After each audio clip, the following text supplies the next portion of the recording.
अस्सलाम वालेकुम अज़ीज़ तालिबात। आज का जो हमारा टॉपिक है वो है हुरूफ़े इल्लत, जिन्हें आप मुसव्वतें भी कह सकते हो। इंग्लिश में जिसे कहेंगे वॉवेल्स और हिंदी में जिसे स्वर कहते हैं। इंग्लिश में वॉवेल्स 5 होते हैं, ए, ई, आई, ओ, यू। उसी तरह से उर्दू में वॉवेल्स 4 होते हैं, अलीफ, वाओ, छोटी ई और बड़ी ए। ये हो गए उर्दू के वॉवेल्स। अभी देखेंगे कि इनकी आवाज़ें किस तरह से निकलती है। अलीफ की आवाज़ निकलेगी आ। इंग्लिश में आ जो एक वर्ड के तौर पर भी इस्तेमाल होता है, जैसे कि दिस इज़ आ कार, इसमें आ एक वर्ड के तौर पर इस्तेमाल हो रहा है, तो इसकी आवाज़ जो निकलेगी वही इस अलीफ की आवाज़ निकलेगी। वाओ, वाओ की आवाज़ निकलेगी ओ की, और छोटी ई की आवाज़ निकलेगी ई की, और बड़ी ए की आवाज़ निकलेगी ए की। ये हो गए इनकी आवाज़ें। अब देखें कि इनका इस्तेमाल क्या होता है। मुसव्वतें हुर्फ़े तहजी में लफ्ज़ बनाने के लिए इस्तेमाल होते हैं, यानी कि ये वर्ड बनाने में हेल्प आउट करते हैं। इसका मतलब ये नहीं है कि सारे के सारे जो अल्फाज बनते हैं वो मुसव्वतों की मदद से ही बनते हैं, लेकिन ज़्यादातर जो अल्फाज बनते हैं वो इनकी मदद से ही बनते हैं, क्योंकि ये एक बुनियादी जोड़ होते हैं, वो अल्फाज को जोड़ने का काम करते हैं। तो ये हो गए मुसव्वतें के बारे में कि उनकी आवाज़ें किस तरह से निकलती हैं और इनका इस्तेमाल क्या होता है। तो अभी ये समझ लें कि हुर्फ़े इल्लत कौन कौन से हैं, मुसव्वतें कौन से हैं। इसके अलावा हुर्फ़े तहजी के जो सारे हुरूफ होते हैं, इन वॉवेल्स के अलावा हुर्फ़े तहजी के जो सारे हुरूफ होते हैं उन्हें हुर्फ़े सही कहा जाता है। हुर्फ़े सही। जिस तरह से इंग्लिश में वॉवेल्स के अलावा जो सारे हुरूफ होते हैं उन्हें क्या कहते हैं, कॉन्सोनेंट्स कहते हैं, उसी तरह से उर्दू में हुर्फ़े सही कहते हैं। तो अभी आप सिर्फ इतना ही याद रखें कि हुर्फ़े इल्लत कौन कौन से हैं, और उसके अलावा जो सारे हुरूफ होते हैं उन्हें हुर्फ़े सही कहा जाता है। और फिर इन्हें डीपली हम आगे पढ़ेंगे, लेकिन अभी सिर्फ बुनियादी चीज़ इतनी याद रखिए। तो अभी याद रखने के लिए हमने इस तरह से एक बार और कार्ड शीट पर भी देख लेंगे कि हुर्फ़े इल्लत कौन कौन से हैं। अलीफ, उसकी आवाज़ निकलेगी आ की, वाओ आवाज़ निकलेगी ओ की, छोटी ई आवाज़ निकलेगी ई की, और बड़ी ए आवाज़ निकलेगी ए की। ये सारे हो गए वॉवेल्स।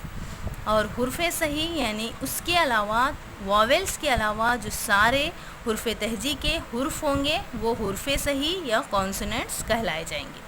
तो इनमें अलीफ, वाव, छोटी ई और बड़ी ये नहीं है, क्योंकि वो वॉवेल्स है और ये हुर्फ़े सही है। तो ये हो गया हुर्फ़े इल्लत का कंसेप्ट, जो कि आपको इंशाल्लाह क्लियर हो गया होगा। तो अभी हम आज का होमवर्क देख लेंगे।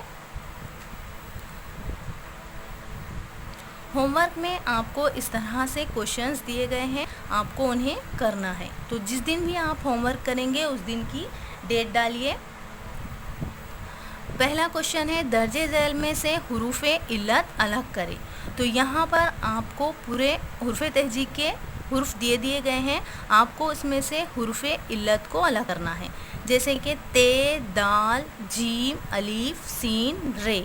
इस फर्स्ट लाइन में अलीफ हुर्फ़े इल्लत है, आपको इसे इस तरह से सर्कल करना है। आप यहाँ पर हाईलाइट करने के लिए कलर पेन या स्केच पेन का यूज़ कर सकते हो। मीम, लाम, वाओ, नून, ई। इस लाइन में वाओ और ई ये हुरूफ़े इल्लत है।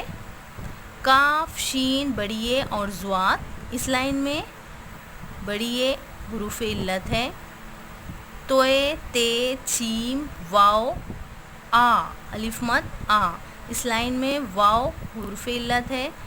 अलिफ मदा हुर्फ़े इल्लत नहीं होगा क्योंकि इस पर मद है। अलीफ, स्वाद, बे, ई, इस लाइन में अलीफ और ई ये हरूफ इल्लत है। अभी आपको इन्हें इस तरह से चौकोन में लिख लेना है। हरूफ इल्लत अलीफ, वाओ, ई और बड़ी ए, इन्हें इस तरह से बॉक्स में लिख लें।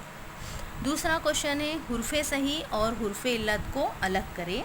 यहाँ पर आपको इस तरह से एक शेप में पूरे मिक्स वर्ड्स दे दिए गए हैं जिसमें हरूफ सही भी हैं और हरूफ इल्लत भी हैं, और नीचे दो शेप्स अलग अलग बना कर दिए गए हैं जिसमें आपको इसमें से हरूफ सही और हरूफ इल्लत को अलग करना है। जो हरूफ सही में आएंगे हरूफ इल्लत के अलावा बाकी तमाम हरूफ सही में आएंगे।